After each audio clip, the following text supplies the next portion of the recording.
दौंड तालुक्यातील वाखारी येथील न्यू अंबिका कला केंद्रात गोळीबार झाल्याचं अखेर सिद्ध झालं।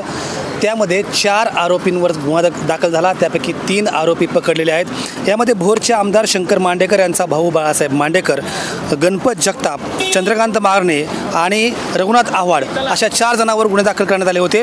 त्यापैकी 3 जणांना अटक करण्यात आलेली आहे आणि चंद्रकांत मारणे अद्यापही फरार आहे। या दरम्यानच्या काळामध्ये जी फिर्याद आहे, काल अतिरिक्त पोलीस अधीक्षक गणेश बिरादार यांनी जी माहिती दिली होती त्यानुसार एक सगळ्यात महत्त्वाची गोष्ट अशी घडली होती की यामध्ये या कला केंद्राच्या व्यवस्थापकाने फिर्याद दिली असं सांगितलं होतं।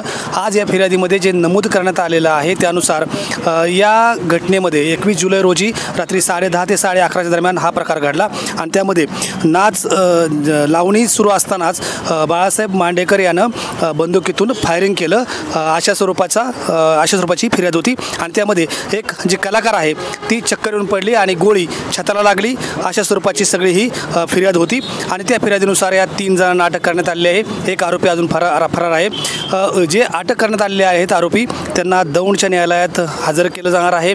आणि उपविभागीय पोलीस अधिकाऱ्यांनी दिलेल्या माहितीनुसार यामध्ये या सर्व आरोपींची जी पोलीस कोठडी आहे ती वाढवून घेण्याची मागणी केली जाणार आहे।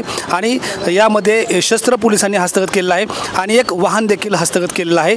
आणि यामध्ये आता तपास सुरू असल्याचं उपविभागीय पोलीस अधिकाऱ्यांनी सांगितलेलं आहे। पण सगळ्यात महत्त्वाची गोष्ट अशी की कोणीही जखमी नव्हतं, हे कालच सांगितलं जात होतं, परंतु एक नर्तिका चक्कर येऊन पडली, ही मात्र आजच्या ह्यातली सगळ्यात महत्त्वाची घडामोड आहे।